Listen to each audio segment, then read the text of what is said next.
Welcome to the SST class. I hope you all are fit and fine. So children, today we are going to start our chapter number 3, that is the weather and the climate.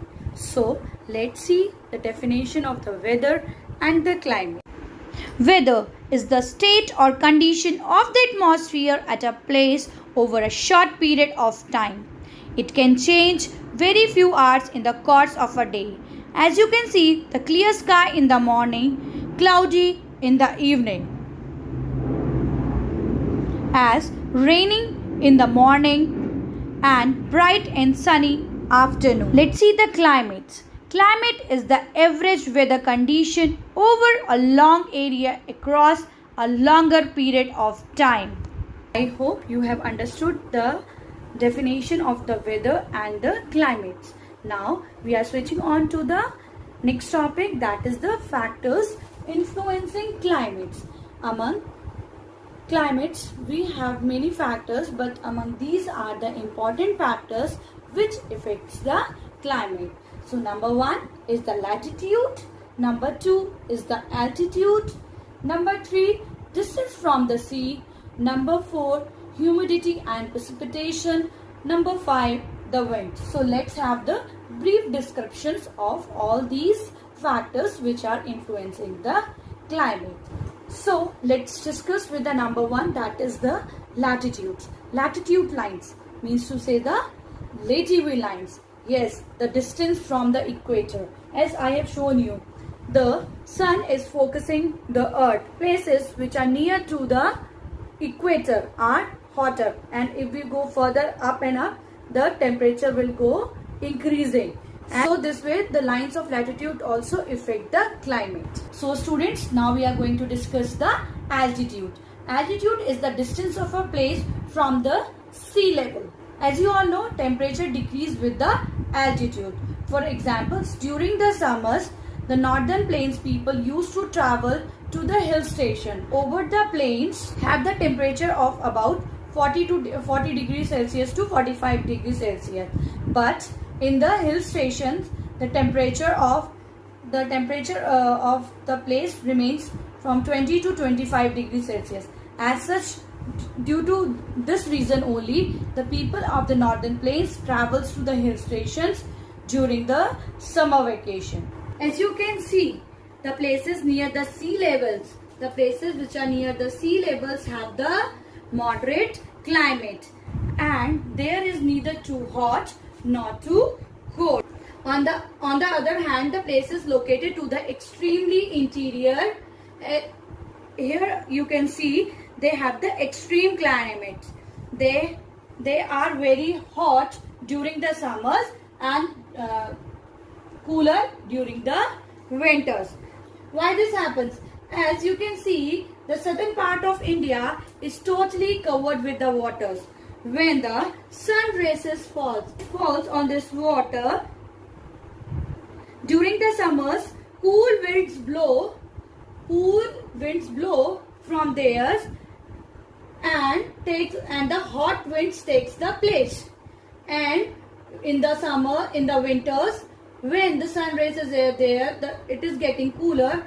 That times the warm winds flow. Due to this place has the moderate temperature or moderate climate.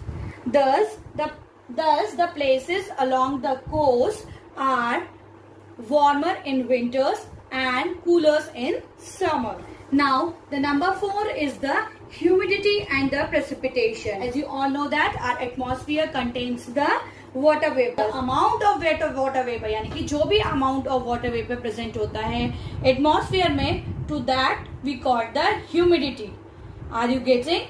When there is the more humidity, your skin is going to feel so sticky, यानी कि चिपचिपी. Humidity in the atmosphere, that times you will feel very dry and your lips also maybe start chapping, यानी कि सूखने, यानी कि पापड़ाने लगते हैं. Children, as you all know, the places near the sea level. Yes, I have drawn also the places which are near the sea levels have the high humidity.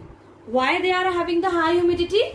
Because the evaporation of the water is more in these places, and due to that only they have the lots of rainfall in the coastal areas. Since the places which are having the higher, which experience the higher amount of humidity, also experience the high amount of precipitation, such as the rainfall or snow. And you all know that hot and humid places which are near to the equator experiences the more rainfall as compared to the deserts. Deserts have very less rainfall. So children, our next topic is the wind. Air in a motion. Yes, when air is in a motion, to that we call as the wind. We can have the slow wind also and the fast wind also. As you can see, when the warm winds blows in the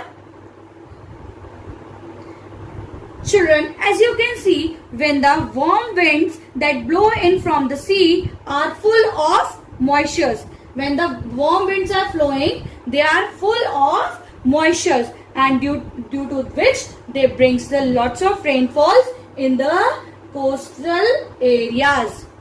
Okay children, and the winds blow in the desert area. The wind which is blowing in the desert area is very hot and dry, and due to the hot and dry winds, they raise the temperature.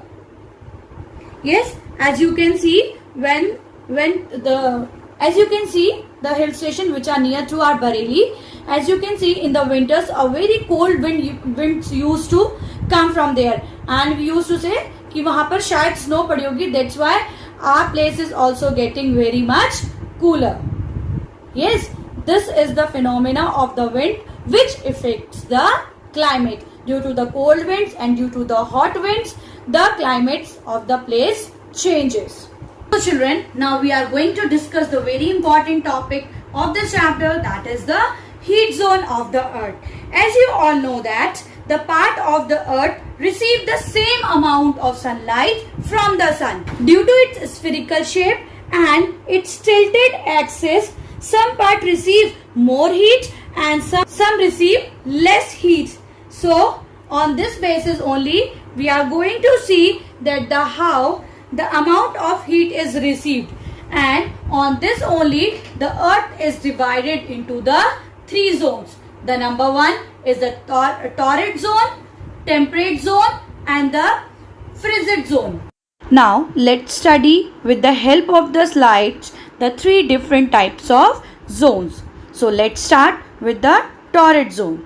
As you can see, the torrid zone, it extends from the Tropic of Cancer 23.5° north to the Tropic of Capricorn 23.5° south.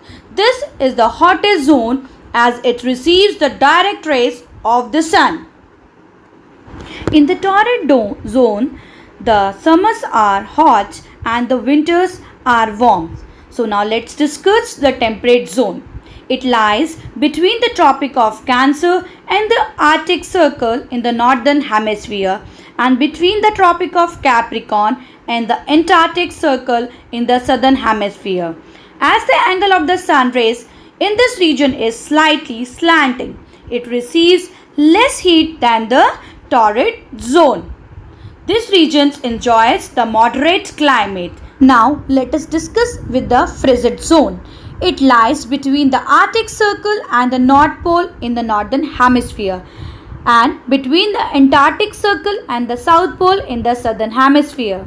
This zone receives very little heat because here the sun rays strike the earth at a much slower angle than at the torrid zone. Therefore, this is the coolest part of the earth. Most of the zone has a permanent cover of snow.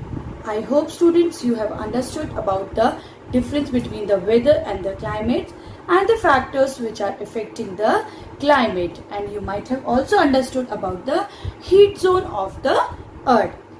So students, stay home, stay safe. Thank you.